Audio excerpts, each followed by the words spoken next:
아멘. 네, 저희가 오늘부터 누가복음의 말씀을 함께 주일 예배 때 보도록 하겠습니다. 저희가 하나님 은혜 가운데 올해 들어서 성령 하나님을 강조하고 있습니다. 그래서 그동안 바울 서신을 통해서 성령 하나님에 대해서 뭐라고 말씀하시나 이걸 들어봤는데요, 함께 나눠봤는데요. 그러다가 저희가 중보기도팀의 사역을 강조하기 위해서 한 달 넘는 기간 동안 중보기도에 대한 내용만, 기도에 대한 내용만 말씀을 드렸습니다. 그러면서 좀 여쭤봤어요. 주변 반응을 살펴봤습니다. 그랬더니 성령 충만을 저희가 해야 되지만 성령에 대해 바울이 나누시는 내용이 좀 힘들다 하는 반응이 많았습니다. 그래서 그럴 수도 있겠다 싶었어요. 왜냐하면 이 성령 하나님께서 복음서에서 어떻게 일을 하고 계시는가, 사도행전에서 어떻게 일을 하고 계시는가, 이런 것들을 먼저 사람들을 통해서 또 어떤 일들을 통해서 살펴보고 난 다음에 정리하는 게 좋을 텐데 이게 좀 빨랐다 싶은 생각이 들었습니다.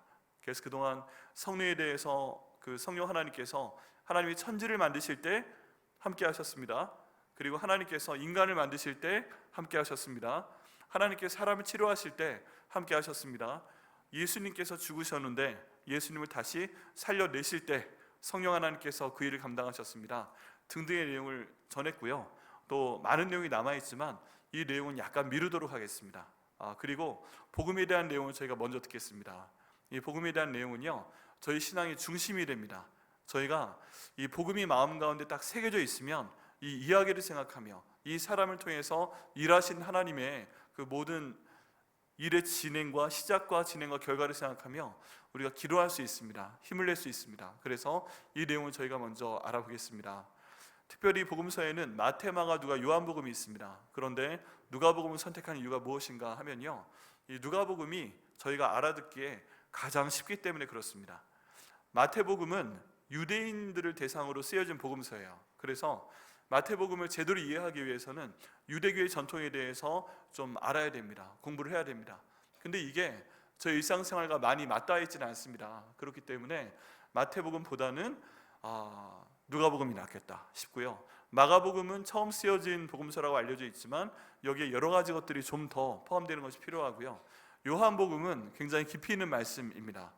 그 좀 직관적이고요, 약간 형이상학적인 그런 표현이 있습니다. 예를 들어서 요한복음 1장 1절은 태초에 말씀이 계시니라 라는 표현으로 시작이 돼요.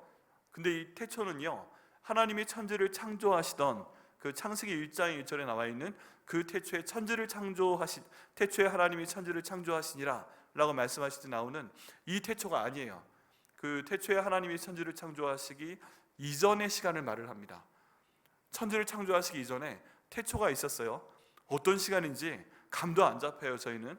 근데 이 시간에 말씀이 계셨다, 로고스가 계셨다, 이런 마음이 잘 와 닿으시나요?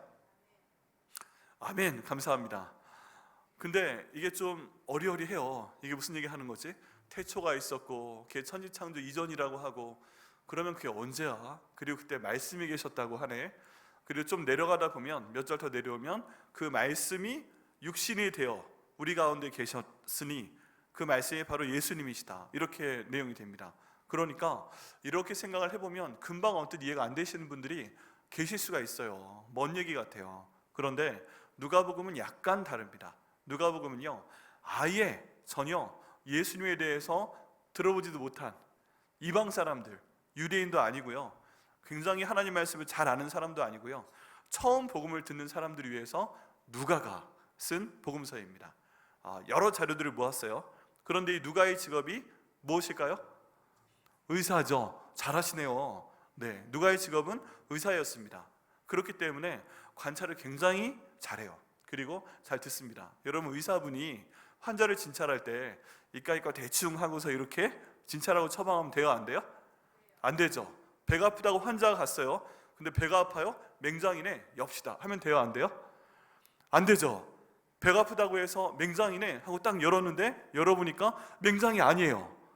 그러고 보니까 소화가 좀 안 되는 거였네. 소화제 하나 주면 될걸, 동치미 국물 마시게 하면 될걸, 이렇게 처방이 나오면 어떻게 해요? 큰일 나죠. 네, 그래서 뭐 배가 아픈 거는 증상은 하나라도 원인은 여러 가지가 있잖아요. 근데 우리 누가께서 우리 그 누가복음을 저술하신 의사이신 누가께서 모든 사람들이 알아들을 수 있을 만한 정도의 관찰력을 가지고 잘 모아서 알아듣기 쉽게 이 책을 저술했습니다. 그래서 누가복음부터 한번 시작을 해보려고 합니다. 여러분, 그래서요, 이 주일날 누가복음 말씀을 전하는 게 몇 번 전할지는 성령님만이 아십니다. 네, 기도하며 준비할 텐데요. 네, 하나님께서 이 말씀 잘 전할 수 있도록 하시되 부족한 앞에 있는 담임 목사에게 하나님께서 성령으로 지혜를 주시고 집중할 수 있도록 인도하시고, 많은 내용들이 있잖아요. 그 중에 딱 우리 교회 성도들에게, 우리 교회에게 필요한 내용을 잘 정리해서 전달할 수 있도록 인도하여 주옵소서. 기도해 주시기를 간절히 부탁을 드립니다. 네, 우리 교회에서 복음서의 말씀을 다 전한 적이 있는지는 모르겠지만 이제 저에게 처음 전하는 복음서의 내용이기 때문에 성령 하나님께서 이 말씀 저희 마음 가운데 새겨주시고 또 우리 삶 가운데 새로운 복음서의 역사를 새겨주시는 그런 시간 되시기를 기도하겠습니다. 자, 이제 그 누가복음의 말씀으로 들어가 봅니다. 이 누가복음 말씀을 보는데 1절부터 17절까지 말씀을 오늘 봅니다. 그런데 여기 있는 내용을 하나하나 다 설명을 하게 되면 정말 깁니다. 네, 그래서 우리와 관계된 내용에 특별히 초점을 맞추어서 이 말씀을 보고자 합니다. 자, 오늘 말씀의 제목이 뭐죠? 네, 간구함이 들린지라 이잖아요. 네, 여러분 교회 들어오시면 제일 처음 하시는 건 기도가 되셔야 되고요. 하나님, 우리 성령 하나님께서 오늘 기도 인도해 주세요. 우리 찬양할 때 성령 하나님께서 찬양할 수 있도록 인도해 주세요. 우리 성가대가 찬양할 때 성가대에 힘을 주세요. 우리 말씀 전하게 될 때 담임 목사님에게 힘을 주세요. 그런데 이 말씀, 오늘 본문의 말씀이 무엇인지 확인을 좀 먼저 하셔야 돼요. 아, 누가복음이구나, 1장 1절부터 17절이구나. 한번 성경을 먼저 읽어보시고요. 하나님, 이 말씀을 저에게 주시옵소서. 이 말씀이 여러분 준비가 안 된 분한테는요, 말씀을 전달을 해도 잊지 못하다가 펑 하고 튕겨나갑니다. 어떤 분한테는 말씀이 들어가는데 어떤 분한테는 준비 안 된 분은요, 마음의 문이 안 열려 있으면 말씀이 가다가 펑 하고 튕겨나간다니까요. 아멘이십니까? 네, 나는 말씀을 튕겨본 적 있다. 내가 안다. 네, 내 육신이 여기 있는데 마음은 딴 데 가 있었다. 네, 있습니다. 튕겨나갑니다. 그래서 성령 하나님, 이 말씀이 오늘 이왕 여기 보내시고 말씀 듣게 하시는 거니까 하나님, 제 마음을 열어주시고 이 말씀이 제 안에 새겨지게 하여 주옵소서. 이 말씀이 기억나게 하여 주옵소서. 기도하게 하시고 응답하여 주옵소서. 기도하며 준비하시는 분께 하나님께서 더 큰 은혜 주실 것을 믿습니다. 자, 이제 그 1장 1절 말씀부터 들어가 보겠는데요, 1장 1절부터 4절까지가 서론에 해당하는 내용입니다. 근데 여기에 보면요, 누가가 과연 정말 의사분답게 기가 막히게 내용을 정리해서 한 절 한 절 이야기하고 있습니다. 가장 처음에 보면요, 1장 1절에 우리 중에 이루어진 사실에 대하여 라고 말씀하고 있어요. 자, 여기에서 가장 중요한 표현은 사실이란 단어입니다. 여러분께서는 이 하나님의 말씀이, 성경 가운데 있는 말씀이, 특별히 오늘 누가복음 이 말씀이 사실인 것을 믿으십니까? 이 말씀이 역사적 사실인 것을 믿으십니까? 아멘이세요? 네, 아멘이셔야 됩니다. 여러분, 지금 저희가 지금 보고 있는 말씀은 사람이 일종의 소설로 지은 글이 아니에요.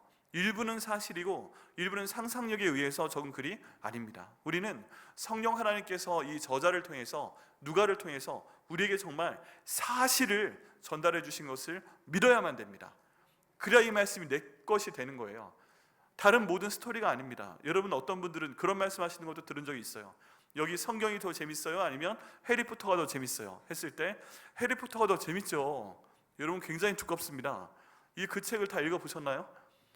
쉽지는 않습니다. 그 책 다 읽는 게. 그런데 저희 애들이 다 읽고 딴 애들이 다 읽었어요. 중고등학생들이 웬만하면 미국에서 다 읽습니다. 그런데 뭐가 더 재밌어? 그럼 당연히 해리포터라고 그러죠.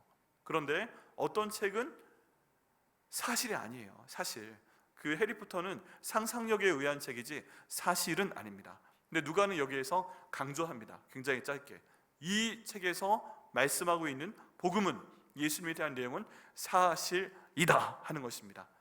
여러분, 이 말씀을, 복음을 사실로 믿으시는 분께 우리 하나님께서 그 삶에 예수님의 역사가 사실이 되게 하시기를 예수님의 이름으로 축원합니다. 이걸 사실로 믿으면요, 놀라운 일이 생깁니다. 어떤 일이 생기는가? 성경 가운데 있었던 일이 이때 정말 사실로 생긴 것이라면 하나님, 이 사실을 내 삶 가운데도 허락하여 주옵소서. 이때의 하나님이 지금 하나님과 똑같은 하나님이시고, 이때 예수님과 지금 예수님과 똑같은 예수님이시고, 이때의 성령님이 지금 우리에게 있는 성령님과 똑같은 성령님이시라면 이때 하신 이 모든 일들을 누구에게도 경험하게 하여 주옵소서. 내게도 경험하게 하여 주옵소서. 이제 성경에 있는 얘기지만 이 얘기가 내 얘기가 될 수 있도록 인도하여 주시옵소서 하고 기도하며 실천하며 나아가실 때 하나님께서 이 얘기가 우리 삶 가운데 들어오게 하실 것을 믿습니다. 아멘. 자, 누가가요 굉장히 글을 잘 씁니다. 어떤 내용이 있냐 하면, 자, 2절 말씀에 처음부터 목격자와 말씀에 일꾼된 자들이 전하여 준 그대로라고 얘기하고 있습니다. 여러분, 여기 그 사실이라는 단어에 강조를 둬서 딱 말씀을 전하고요, 그 다음 여기 누가가 사용하는 단어를 보면 기가 막힙니다. 여러분, 말씀을 잘 하시거나 글을 잘 쓰시는 분들을 보면 순서가 있습니다. 처음에 핵심적인 내용을 딱 얘기합니다. 그 다음에 이 얘기를 설명해 주는 표현을 바로 그 밑에 씁니다. 그리고 이 내용에 대해서 증거가 될 수 있는 얘기를 그 다음에 얘기합니다. 좀 더 필요하게 되면 여기에 대한 반론을 제기합니다. 그거 아니야, 반대된 얘기합니다. 그런 다음에 좀 더 완벽한 설명과 논리를 통해서 이 반론이 잘못됐어 라고 반박을 하고요, 마지막으로 처음 얘기했던 내용이 진짜 변할 수 없는 사실이 맞습니다, 내 말이 맞습니다, 이런 식으로 자기 이야기를 전개합니다. 설명을 합니다. 그래서요, 어떤 설명을 듣든 설교를 듣든 누가 대화를 하든 조금 듣다 보면 5분에서 10분, 길면 뭐 더 많은 시간 동안 한 30분 듣다 보면 아, 저분이 구성을 잘했구나 못했구나 하는 내용을 알게 돼요.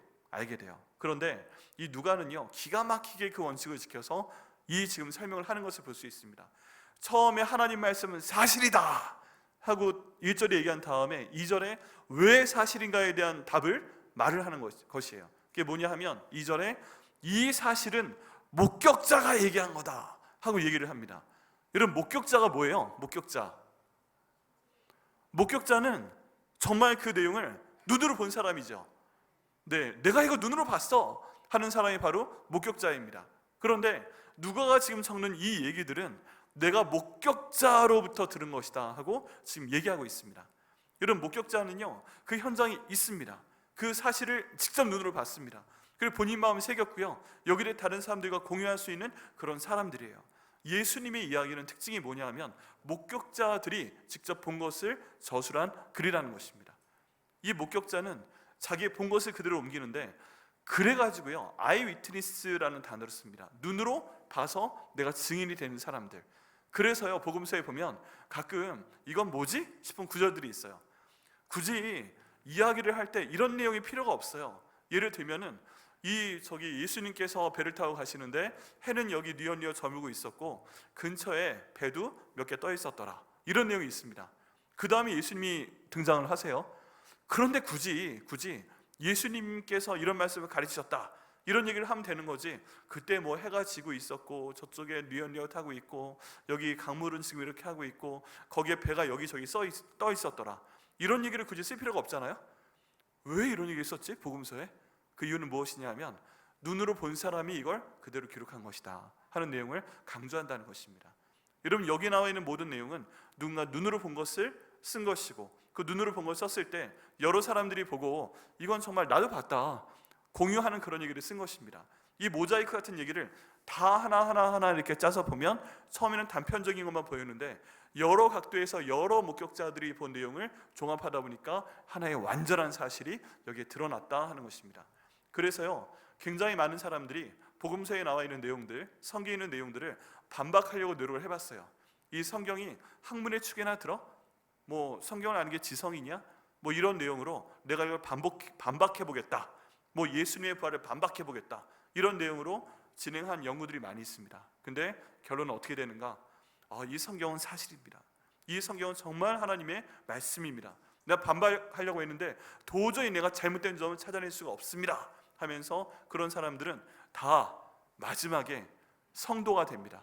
내가 예수님께서 나를 위해 죽으시고 부활하시고 주인 되신 것을 믿습니다 고백하는 사람들이 되고, 원래 아니었는데 목사님 되신 분들도 굉장히 많습니다.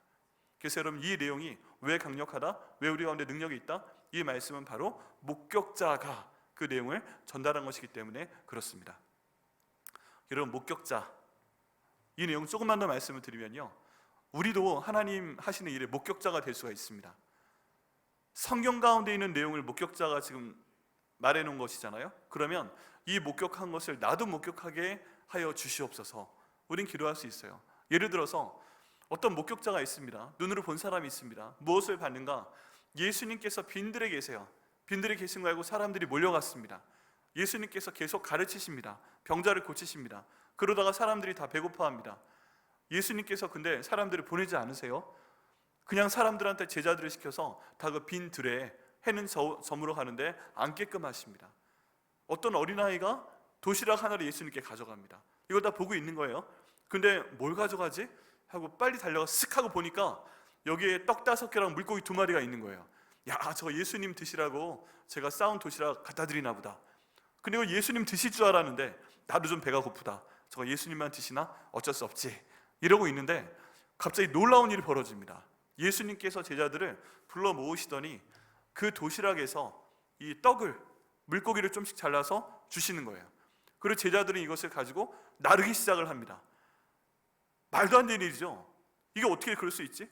예수님께서 하늘을 향해 기도하시고 이 떡 5개와 물고기 2마리를 뜯어서 나누어 주시는데 제자들이 날라줍니다.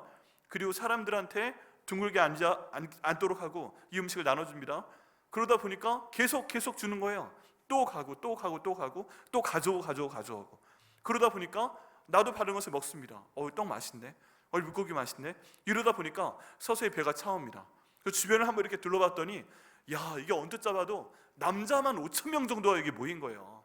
한 10명, 20명 단위로 이렇게 둥글둥글하게 앉아놨는데 그게 엄청나게 많이 앉아있고, 이렇게 대충 세보니까 남자만 세도 한 5,000명이다. 아내가 같이 왔으면 한 10,000명이다. 애 2명씩만 쳐도 야, 20,000명, 30,000명이 되는 이론이 지금 거기에서 그 떡과 물고기를 받아먹고 있는 거예요. 이게 내가 들었으면 말도 안 되는 거지. 근데 지금 내가 이걸 보고 있잖아. 야, 어떻게 이런 일이 하면서 이 기록이 성경마다 나와 있는 겁니다. 근데 이 성경이 우리가 1절 말씀처럼 이건 사실입니다, 이걸 목격자가 말한 겁니다 라는 사실을 믿고 들어가잖아요. 그럼 우리는 이렇게 기도할 수 있습니다. 하나님, 목격자가 누가 눈으로 본 걸 여기 적은 거잖아요. 그러면 지금 떡 5개, 물고기 2마리 아무것도 아니잖아요. 하나님, 그렇다면 내게도 이런 기적이 지금 필요합니다. 하나님, 내게 돈이 필요합니다. 하나님, 5천만 원이 필요합니다. 근데 내게 지금 10,000원밖에 없습니다. 예를 들어서 예수님께 갖다 드린 도시락, 이 조그마한 도시락 하나가 10,000원이라고 치면 예수님, 남자만 5,000명을 먹였어요? 그럼 지금 10,000원짜리 도시락인데 이걸 5,000개를 만들어서 5천만 원어치를 주신 거나 다름이 없잖아요. 그럼 하나님, 이런 기적이 말도 안 되는 것 같지만 이게 성경에 있으니까 나한테로 지금 이 기적을 좀 허락하여 주옵소서. 내 전세 비용이 필요한데 5천만 원 부족합니다. 하나님, 나는 방법이 없는데 하나님 기도합니다. 도와주십시오. 그리고 근거하는 말씀이 이 말씀인 겁니다. 이 어린아이의 10,000원짜리 떡 5개, 물고기 2마리의 이 도시락으로 그렇게 확장시키신 하나님이, 하나님, 내게 있는 것은 이것뿐이오니 하나님 어떻게 하시겠습니까? 도와주옵소서. 말도 안 되는 것 같지만 사실이니까 하나님 기도합니다. 그리고 내가 이 일에 목격자가 될 수 있도록 하나님 도와주옵소서. 이게 말씀에 근거하는 기도입니다. 기도했을 때 하나님께서 그 일을 하시면 하실 것을 믿습니다. 그리고 그 일을 하시잖아요. 그럼 그게 내 일생의 간증이 될 수밖에 없겠죠. 내가 하나님께 때를 썼는데 그 말씀 보고 이 목격자가 본 거 가지고 내가 하나님께 기도했더니 정말 하나님께서 하셨어요. 이거는요, 일생 가운데 복음이 새겨지는 겁니다. 그리고 그 가족과 자녀들과 알고 있는 사람들에게 이 성경이 사실이라고 증거하는 살아있는 역사가 되는 것입니다. 우리가 이 말씀을 볼 때요, 목격자의 입장에서 믿고 보면 이 말씀 붙들고 기도하면 됩니다. 하나님, 이런 일 내게도 허락하여 주옵소서. 예수님, 이 사람 병 고친 거 있잖아요. 목격자가 쓴 거 아니에요? 그럼 내 병도 좀 고쳐주세요. 예수님, 이 사람 귀신 들린 것 같은데 예수님이 내쫓으셨잖아요. 그럼 이 놀라운 일을 내게로 좀, 우리 가족에게로 좀 허락해 주세요. 하나님, 미래가 없어 보이는 꼬마였는데 예수님 만나고 어린아이가 천국에 갈 수 있는 사람이다 하면서 주께서 복을 주셨을 때 또 복을 주시는 걸 보잖아요. 하나님, 우리 애들도 좀 복의 복을 허락하여 주옵소서. 내가 보기엔 말씀꾸러기 같은데 예수님은 얘를 소중히 여기셨잖아요. 좀 키워주세요. 이런 모든 것들을 목격자의 이야기에 근거해서 기도할 때 하나님께서 우리도 그 내용을 경험하게 하실 것을 믿습니다. 그래서 복음의 내용이 저에게 필요하고 이 말씀으로 기도하는 것이 필요합니다. 3절 말씀에 보니까 이제 어떻게 내가 전하겠다 하는 내용이 있어요. 3절 말씀에 보면 그 모든 일을 근원부터 자세히 미루어 살핀 나도 데오빌로 각하에게 차례대로 써 보내는 것이 좋은 줄 알았다. 그래서 누가복음의 내용은 차례대로 써 보냅니다. 여러분, 순서에 맞게 차례대로 써 보냅니다. 이 내용은요, 이렇게 생각하시면 됩니다. 제가 음식을 좋아하니까 음식을 비유로 들면요, 어떤 내용을 저희가 다루다 보면 수제비 같은 내용이 있어요. 수제비는 어떻게 만들죠? 이 밀가루 뭉쳐가지고 뚝뚝 뜯어가지고 하나하나 넣잖아요. 그럼 이건 수제비 하나씩 먹으면 됩니다. 연결성이 있어요, 없어요? 없어요. 그런데 국수는 어때요? 국수나 라면은 어때요? 짜장면은 끝에를 딱 잡고서, 저는 해봤는데 안 되더라고요. 라면 광고 그런 거 보면 끝을 말아가지고 쭉 하면은 처음부터 막 끝까지 빨려 들어가잖아요. 전 해보니까 안 되긴 하더라고요. 근데 이론상으로는 처음에 끝을 잡아서 제대로 빨아들이면 처음 머리부터 마지막까지 순서대로 빨려 들어오게 돼 있죠. 그런 것처럼 지금 말씀을 전하겠다는 겁니다. 다른 말로 하면 누가복음을 처음 시작했던 이 순간부터 중간의 과정, 끝날 때까지 모두 연결되도록 처음부터 차례대로 순서대로 알아듣게 이 내용을 전달하겠다라고 지금 누가가 이야기하고 있습니다. 그래서 우리에게도 그 말씀을 전하고 있는 거고요, 저희도 순서대로 알게 될 줄 믿습니다. 혹시 주일날 말씀 못 들으시는 분들은요, 온라인으로라도 꼭 들으시고 이게 이 복음서의 내용이구나 하는 것을 잘 알게 되시기를 바랍니다. 누구에게 전달하고 있어요? 데오빌로 각하에게. 여기엔 여러 가지 설이 있습니다. 유대인이라는 얘기도 있고요, 로마의 귀족이라는 얘기도 있고요. 그런데 이제 여러 가지 얘기 중에서 전 로마 사람이라고 보지만, 이 데오빌로라는 것은 사람의 이름이라기보다는 헬라어로 하면 하나님의 사람이라는 뜻입니다. 데오가 하나님이고요, 빌로가 그 친구라는 뜻인데 하나님의 사람에게 준다. 그런데 아마도 성경에 보면 로마 사람들한테 일반적으로 각하라는 호칭을 붙였기 때문에 로마 사람들인 친구한테 보낸 거 아닐까라고 생각을 합니다. 그리고 이 내용을 처음에는 여기 누가복음에서는 데오빌로 각하에게 보내는데, 사도행전에 가면 좀 편해졌어요. 야, 데오빌로 하고 보냅니다. 네, 그만큼 많이 이제 복음에 가까워졌다는 얘기죠. 이런 사람에게 보냅니다. 우리는요, 이 내용을 어떻게 받아들이면 되는가? 뒤에 있는 데오빌로 각하 이자는 빼도 데오빌로 무슨 뜻이라고요? 하나님의 친구. 그럼 우리도 뭐예요? 우리도 하나님의 친구. 너무 황송하십니까? 네. 우리도 하나님의 친구된 몸으로서 이 내용을 들으니까 이 말씀 우리 가운데 잘 주세요 하는 마음으로 들으시면 되겠습니다. 그리고 4절 말씀에 이 누가복음의 목적이 있습니다. 이는 각하가 알고 있는 바를 더 확실하게 하려 함이로다. 저에게도 이 말씀은 적용됩니다. 여러분, 하나님 말씀에 대해서, 복음에 대해서 대충 알고 계신 분 있을 수 있어요. 그리고 단편적으로 알고 계신 분 계실 수 있어요. 그런데 이 누가복음 강해를 통해서, 누가복음 시간을 통해서 여러분이 그동안 알고 계셨던 바를 더 확실하게 아시게 되고, 아는 것으로 끝나는 게 아니라 이게 우리 삶 가운데 순종이 되고, 이 순종할 때 하나님 말씀의 능력이, 열매가 우리 삶 가운데 사실로 나타나기를 예수님의 이름으로 축원합니다. 네, 그렇게 하나님께서 하실 것을 믿습니다. 자, 이제 오늘 본문의 내용을 보게 되면요, 침례 요한에 대한 내용이 나옵니다. 참 희한합니다. 우리 보게 되면 마태복음과 마가복음과 요한복음은 예수님에 대한 내용으로 시작이 됩니다. 마태복음은 족보부터 시작이 됩니다. 근데 여기는 누가복음은 왜 침례 요한부터 시작이 될까요? 방금 3절 말씀에 봤던 것처럼 우리 누가께서 내가 순서대로 내용을 알려주겠다라고 얘기를 했잖아요. 근데 누가가 가만히 보니까 순서대로 얘기를 하려면 침례 요한에 대한 얘기부터 말하는 게 맞겠다 싶었던 거예요.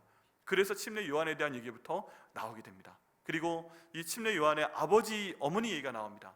아직 침례 요한은 안 나왔습니다. 침례 요한의 아버지, 어머니가 계셔야 나오는 거 아니겠어요? 근데 이때부터 하나님께서 큰일을 행하셨다, 예수님의 길을 준비하셨다라는 얘기를 지금 5절부터 그 다음 쭉 내용에 말씀을 하고 있습니다. 침례 요한의 아버지, 어머니가 있습니다. 아버지의 성함은 사가랴고 어머니 이름은 엘리사벳입니다. 두 분 다 제사장 가문입니다. 그 아버지는 원래 제사장 목사님이고, 어머니는 그 쭉 올라가다 보면 할아버지가 아론이에요. 야, 기가 막혀요. 그래서 요즘 목회자 쪽에도 그런 얘기 있습니다. 아버지가 목사님, 어머니가 목사님, 양쪽 가문이 다 목사님, 이런 쪽으로 나올 때 성골이 다 그런 얘기를 합니다. 그런데 이 집안이 그런 집안인 거죠. 그리고 하나님께서 인정을 하십니다.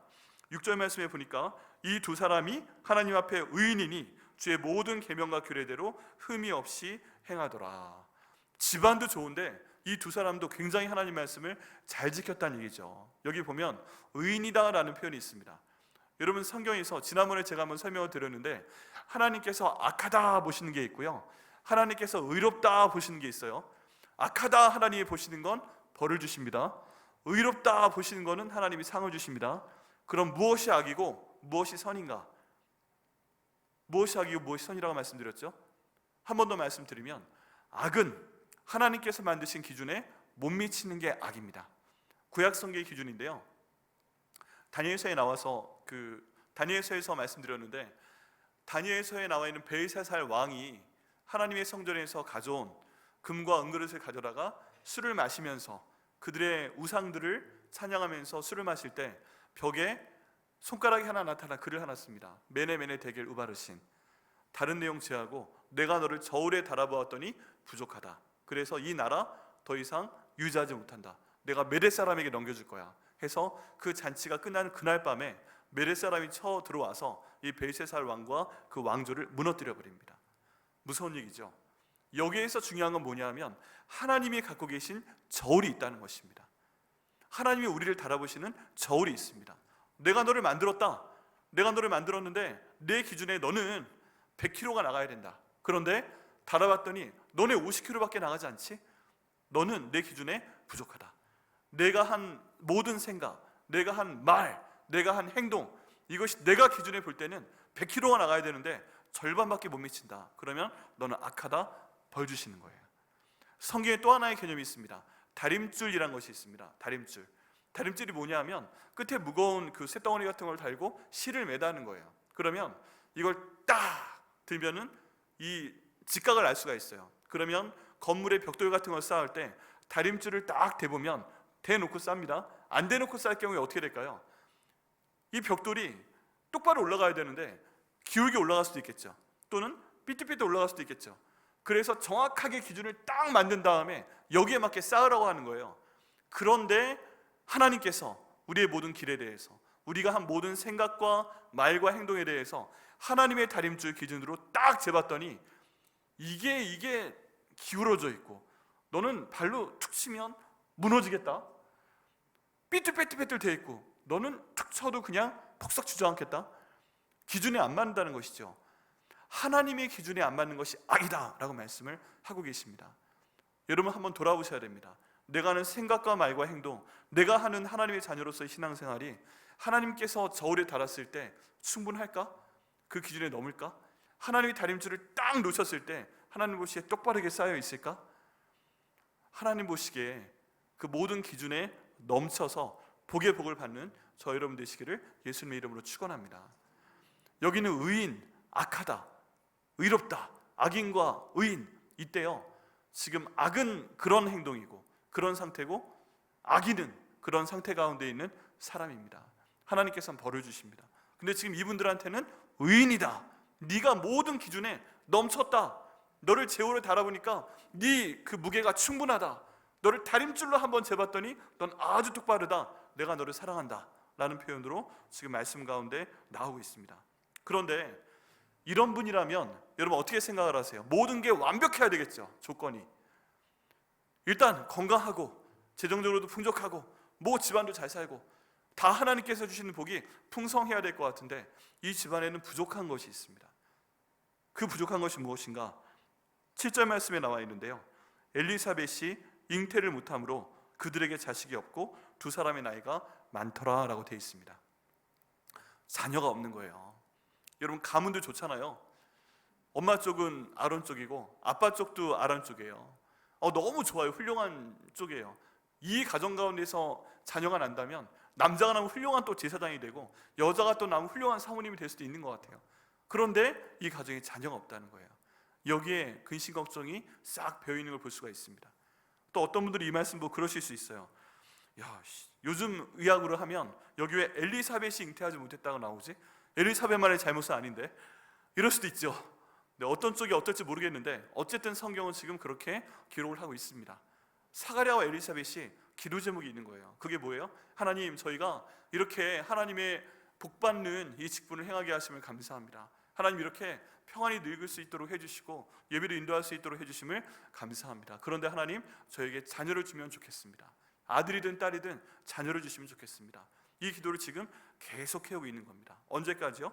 여기 표현대로 나이가 많아질 때까지, 더 이상 아이를 기대할 수 없을 때까지 그 내용으로 말씀하고 있습니다. 마침 이제 분위기가 확 전환됩니다. 사가랴가 그 반열의 차례대로 하나님 앞에서 제사장의 직무를 행할 때가 다가옵니다. 그 제사장의 전례를 따라 제비를 뽑아 주의 성전에 들어가 분향하고 예배드릴 시간이 되었어요. 여러분, 이 두세 절이 지금 나오는데 이것을 이해하시려면 제사장의 그 직분과 하는 일을 아셔야 됩니다. 그런데 시간도 없고 제사장 반열 별로 알고 싶지 않으시죠? 근데 어떤 순서에 따라서 그냥 간단히 말씀드리면 그 레위 사람 이 제사장은요 24반열이 있습니다. 24개의 그룹이 있다는 얘기예요. 24개의 그룹이 1년 동안 매일 예배를 드릴 때 나눕니다. 24개의 그룹이 1년 동안 드릴 예배를 나누면 한 반열이 몇 주씩 예배를 맡겠어요? 2주씩 맡겠죠. 2주씩 맡는데 그러면 14일 예배를 드리는 걸 주관하는 겁니다. 굉장히 힘듭니다. 그러면 24반열이 1년에 딱 2주 정도 예배 인도할 수 있구나. 그런데 한 반열에 몇 명의 제사장이 있느냐, 이거 정말 중요합니다. 왜냐하면 14번 예배 인도하는데 지금 설교 저 혼자예요? 누구 또 있어요? 저 혼자 하는 거죠. 그런데 여기 설 수 있는 설교자는 한 명인데 이 반열에 제사장 몇 명? 목사가 몇 명이 있느냐? 이걸 뽑기 위해서 누가 설교할 거야? 이거 위해서 제비를 지금 뽑아야 되는 거예요. 근데 몇 명 중에서 한 명이 선발이 될까요? 800명이었습니다. 한 반열에 800명이 있는 거예요. 이 1년에 딱 2주 14번 설교할 수 있는데 이 800명 중에서 14명만 뽑아서 설교할 수 있는 거예요. 그러면 1년에 그 기회가 돌아오는데 이 800명이 너 작년에 14명 설교했잖아, 너희들은 빠져. 그리고 올해는 이렇게 하는데 이런 800명이잖아요. 그러면 일생 동안 한 번도 설교 못하는 사람도 나올 수 있겠어요, 없겠어요? 있죠. 근데 지금 여기 있는 사가랴가 그 이전에 설교를 했는지 이걸 했는지는 잘 몰라요. 그런데 모든 사람들이 이제 반열이 다 모여서 800명의 목사님들이 하나님 내가 설교 한 번만 하게 하여 주옵소서 하면서, 여러분 그렇지 않아요? 이렇게 열심히 공부하는데 설교 한 번 해야 될 거 아니에요. 이렇게 열심히 제사장 했는데 안에 들어가 한번 예배 집례해야 될 거 아니에요. 손을 덜덜덜 떨면서 딱 제비를 뽑았는데 이 제비는요 하나님의 뜻이라고 성경은 믿고 있습니다. 딱 뽑았는데 사가랴가 된 거예요. 이 나이 많은 사가랴가 된 거예요. 그래서 정말 큰 감동 가운데 지금 들어가서 이 예배를 집례하고 있고 이스라엘 백성들은 밖에서 예배에 참여하고 있었다는 것입니다. 근데 그때 놀라운 일이 벌어집니다. 그게 뭐냐면 11절 말씀처럼 주의 사자가 그에게 나타나 향단 우편에 선지라. 그런데 이걸 보고서 사가랴가 보고 놀라며 무서워했다고 합니다. 여러분 그 기도하시는데 혼자 기도하는데 다른 사람 다 밖에 있고 혼자 지금 예배 드리고 있는데 갑자기 주의 사자가 짜잔 하고 눈앞에 나타났어요. 근데 기도하다가 느낌이 이상해가지고 싹 하고 떠서 봤는데 주의 사자가 나랑 눈이 딱 마주쳤어요. 여러분 그럼 어떠실 것 같아요? 안녕하세요 인사하실 분? 안녕하세요. 처음 뵙겠습니다. 여러분 이거 못합니다. 우리가 보는 천사의 상은 사람들이 막 이렇게 하얗게 멋있게 예쁘게 아주 예쁜 소년의 모습으로 소녀의 모습으로 그럴 거라는 법이 없어요. 딱 눈을 떴는데 오싹해가지고 봤는데 와 주의 사자가 보고 있는 거예요. 이 모습이 어떤지는 지금 묘사가 안 돼 있잖아요. 하여간 주의 사자가 보이는 거예요. 여러분 뭐 이사의 예레미야 그런 데 보면 스랍이라는 존재가 있습니다. 그럼 날개가 6개고요 날개 맨 위에는 2개는 얼굴을 가리고요 2개는 발을 가리고요 그 다음 날개 2개는 막 날아다닌다고 돼 있어요. 그게 어떤 모습일까? 어쨌든 이 주의 사자를 보니까 사가랴가 정말 무서워할 수밖에 없죠. 안 그러시겠어요? 완전히 얼어붙습니다. 그런데 이때 천사가 처음 하는 말이 괜찮아 무서워하지 마 라고 첫 마디를 합니다. 두 번째 말씀이 오늘 설교의 제목입니다. 천사가 그에게 이르되 사가랴여 무서워하지 말라 너의 간구함이 들린지라. 같이 한번 해보시겠어요? 너의 간구함이 들린지라. 네, 지금 그 사가랴를 만났는데 사가랴는 일생에 처음인지 두 번째인지 모르겠는데 그 엄청난 경쟁력을 뚫고 제비 뽑아가지고 와서 예배 드리는 게 너무 감동적인데 처음 하신 말씀이 너무 놀라니까 두려워하지 말라. 그건 내 반응에 대해서 놀라지 마 이런 얘기예요. 그러면 그 다음 하신 말씀이 나에게 주신 하나님 말씀이잖아요. 근데 그 말씀이 뭐예요? 너의 간구함이 들린지라. 여러분 기도 만약에 하시는 분들은 이 말씀 들으면 너무 좋을 것 같지 않으세요? 여러분 기도하시죠? 작은 일이건 큰 일이건 기도하시죠? 근데 주의 사자가 나타나서 있는데 너무 놀라니까 괜찮아 잠잠해, 나 주의 사자야. 그런 다음에 처음 하신 말씀이 너의 간구함이 들렸다. 다른 말로 하면 내가 내 기도를 그동안 처음부터 지금까지 계속 들어왔다 라고 지금 말씀하시는 거예요. 너의 간구함이 들린지라. 들렸으니까 응답해 주시겠다는 말씀이시구나 기대하면서 그 다음 구절을 봅니다. 그 다음 구절을 보면요, 누가가 그를 기가 막히게 씁니다. 아까 사실 해놓고서 목격자 나왔잖아요. 지금 너의 간구함 나온 다음에 이 간구함이 뭔지 그 다음에 바로 설명이 됩니다. 그 간구함이 들린지라 내 아내 엘리사벳이 내게 아들을 낳아주리니 그 이름을 요한이라 하라. 그럼 간구한 내용이 뭐예요? 뭐 달라고 기도한 거예요? 아들 달라고 기도를 해온 거예요. 아주 오랜 기간 동안. 근데 그 기도를 지금 들어주시겠다는 거죠. 그리고 그 이름까지 지어줍니다. 그 이름을 요한이라 하라. 요한이라 하라. 내 기도가 들렸다. 그리고 내 아내가 아들을 내게 낳아줄 것이다. 그리고 그 이름을 요한이라 하라. 여러분, 엄청난 일이 벌어졌습니다. 하나님이 기도를 들어주시는 놀라운 일이 지금 벌어졌다는 것입니다. 여러분, 이 말씀이 저에게 큰 위로가 되어야 됩니다. 지금 저희 가운데 큰 기도 제목이 있고 작은 기도 제목 다 있으시잖아요. 근데 하나님이 금방 응답 안 해주시는 거 있죠. 어떤 거는 기한이 딱 정해져 있죠. 예를 들어서 우리 지난 금요일 날 우리 찬양 집회 했잖아요. 참석하셨던 분들 너무 좋으셨죠. 은혜 많이 받으셨죠. 그 시간을 위해서 저희가 목요일 날 중보기도 팀께 기도 부탁을 드렸습니다. 정말 감사한데요, 이제 저희 교회에 40분의 중보기도 팀이 있습니다. 할렐루야.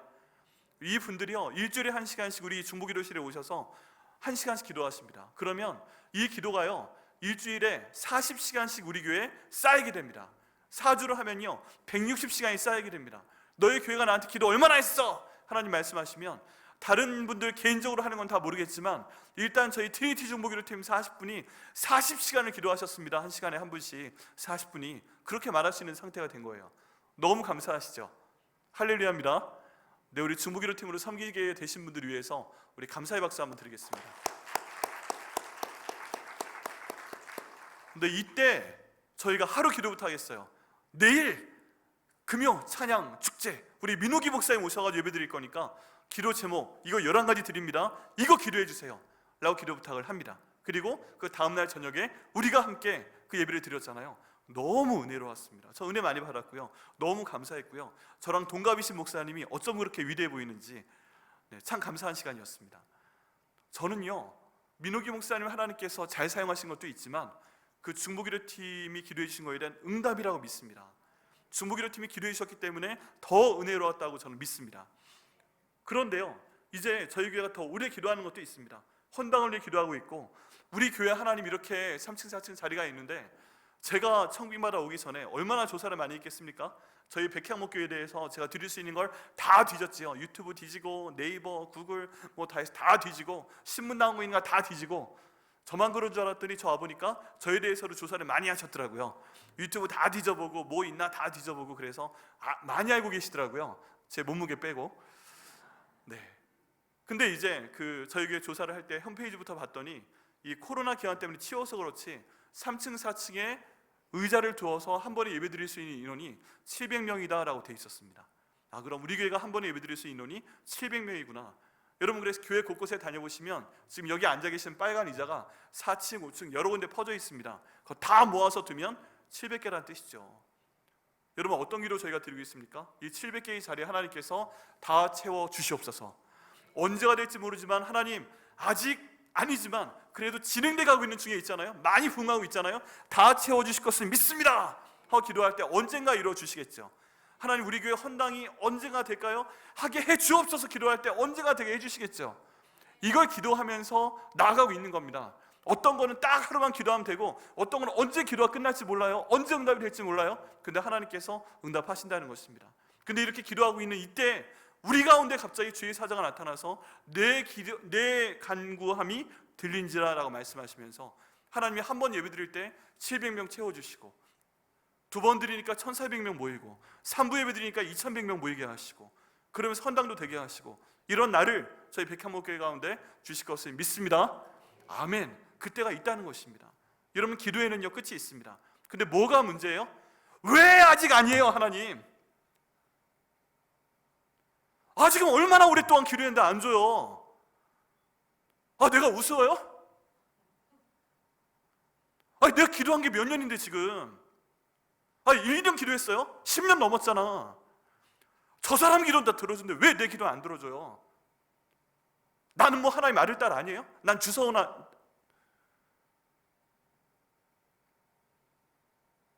왜 이런 표현을 할까요? 기도 응답이 너무 안 되니까. 근데 지금 엘리사벳, 사가랴 이 두 사람이 그런 상황인 겁니다. 하나님 다른 건 다 좋은데 왜 나한테 아들을 안 주십니까? 하나님 좀 주시옵소서. 계속 기도하고 했더니 내 간구함이 들린지라. 내 안에 엘리사벳이 내게 아들을 낳아주리니 그 이름을 요한이라 하라 라고 하나님께서 말씀하신 겁니다. 이것만 해도 하나님 드디어요 감사합니다. 하나님 드디어요 감사합니다. 이름까지 하나님이 직접 주시니까 감사합니다. 근데 여기서 끝난 게 아니에요. 그 다음에 엄청난 얘기가 나옵니다.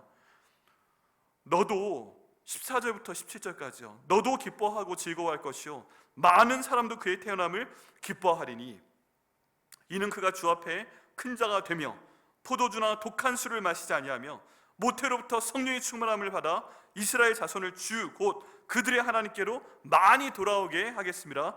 그가 또 엘리야의 심령과 능력으로, 누구요? 엘리야의 심령과 능력으로 주 앞에 먼저 와서 아버지의 마음을 자식에게 거스르는 자를 의인의 슬기에 돌아오게 하고 주를 위하여 세운 백성을 준비하리라. 아들 하나 달라고 기도했더니 늙음하게 지금 하나 주시면 그것만 해도 감사한데 얘만 보기만 해도 괜찮을 것 같은데 지금 엄청난 얘기가 있는 거잖아요. 그런데 이 얘기를 사가랴는 알아듣습니다. 지금 이 내용은 이사야, 말라기에 있는 내용이잖아 라고 기억을 떠올리게 됩니다. 주의 사도로 그렇게 말을 하고 있고요. 무슨 말씀인가? 여러분, 지금 하나님께서는 성경에 이미 예언되어 있는 인물을 너의 아들로 주겠다 하고 말씀을 하시는 것입니다. 아들 하나 달라고 했더니 지금 하나님의 때가 이르어서 하나님의 방법으로 성경 가운데 있는 이 사람이 너의 아들이 될 거다 하고 말씀을 하시는 것입니다. 그 첫 번째 말씀이요, 이사야 40장 3절부터 5절까지에 나와 있는 말씀이에요. 3절만 읽어보겠습니다. 제가 외치는 자의 소리여 이르되 너희는 광야에서 여호와의 길을 예비하라. 사막에서 우리 하나님의 대로를 평탄하게 하라. 이거 침례 요한이 선포한 얘기죠. 이걸 지금 선포할 아들을 내게 주겠다. 말라기 3장 1절 말씀입니다. 말라기 3장 1절 만군의 여호와가 이르노라. 보라, 내가 내 사자를 보내리니 그가 내 앞에서 길을 준비할 것이요 또 너희가 구하는 바 주가 갑자기 그의 성전에 임하시리니 곧 너희가 사모하는 바 언약의 사자가 임하실 것이라. 이 내용도 침례 요한에 대한 것이고요. 또 한 장 넘겨서 4장 5절과 6절에 보면 저희가 지금 읽은 이 내용과 비슷하게 나옵니다. 보라, 여호와의 크고 두려운 날이 이르기 전에 내가 선지자 엘리야를 너에게 보내리니 그가 아버지의 마음을 자녀에게로 돌이키게 하고 자녀의 마음을 그들의 아버지에게로 돌이키게 하리라 라고 말씀하고 계십니다. 말라기의 가장 마지막에 나와 있는 구절이 내가 한 사람을 보낼 것인데 엘리야와 같은 사람을 보내서 메시아의 길을 예비할 것이다 하는 그 내용인 것이에요. 그래서 이렇게 선포하는 사람, 광야에서 주의 길을 예비하라 라고 외치고 그리고 주의 길을 평탄케 하는 이 사람이 나타나는 거 보면 그 뒤에 누가 나오는 거예요? 메시아가 온다는 거예요. 메시아를 보고 알아보는 게 아니라 그 앞에 온 사람을 보고 알아보라고 하는 것인데 그런 사람이, 이런 성경에 이런 사람이 바로 누가 될 것이다? 사가랴, 엘리사벳아, 내 아들이 될 것이다. 내 아들은 그냥 아들이 아니라 하나님의 구원 계획 가운데 중요한 인물인데 이제 때가 되어서 너에게 줄 것이다 라고 말씀을 하고 계십니다. 여러분, 그렇다면요, 우리가 열심히 기도하고 있는데 내가 하나님 앞에 하나님의 저울에 맞게 일하고 있는데 똑바로 하나님의 기준에 맞게 내가 지금 살아가고 있는데 하나님 이 기도 왜 안 들어주세요? 들어주실만 한 거 아니에요? 이 건강 주실만 한 거 아니에요? 이 돈 주실만 한 거 아니에요? 나에게도 아들 주실만 한 거 아니에요? 나에게도 딸 주실만 한 거 아니에요? 내 길 열어주실만 한 거 아니에요? 우리 애들 길을 좀 열어주실만 한 거 아니에요? 이 모든 어려움에서 이제 나를 좀 건져주실만 한 거 아니에요? 근데 왜 기도를 안 들어주세요? 라고 우리가 말씀드릴 때 오늘 본문을 통해 하나님 하시는 말씀은요, 기도를 응답하실 것이다.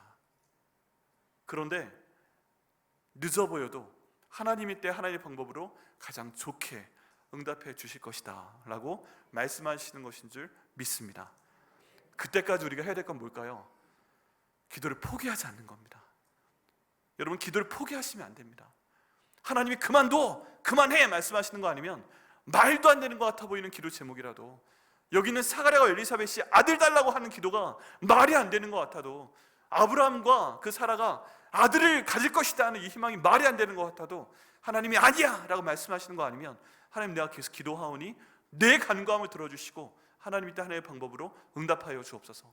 그것도 내 가정 가운데 한정된 게 아니라 하나님의 구원 계획 가운데 이루어져서 내 구원의 이 모든 계획이, 내 모든 기도의 응답이 내 옆에 있는 다른 사람, 내 가족, 내가 알고 있는 사람, 우리 백향목교회, 우리 한국사회, 온 세계에도 큰 영향을 미칠 수 있는 그런 기도의 응답으로 우리 가운데 허락하여 주옵소서 라고 기도할 때 우리 하나님께서 응답하실 것을 믿습니다. 여러분, 어떤 기도하고 계십니까? 간단한 건 간단하게 응답하시죠. 그런데 정말 절실한 기도 제목, 하나님께 오래 기도해오고 있는데 아직 응답 안 된 기도 제목, 우리 하나님께서 응답하실 것을 믿습니다. 이 말씀 붙들고 저희가, 하나님, 여기 있는 사가랴가 지금 증인이 되었잖아요. 하나님, 이 말씀이 내 삶 가운데 사실이 되게 하여 주옵소서, 내 삶 가운데 내가 목격자가 되게 하여 주옵소서. 이렇게 기도할 때 주님께서 응답하시는 저와 여러분 되시기를 예수님의 이름으로 축복합니다.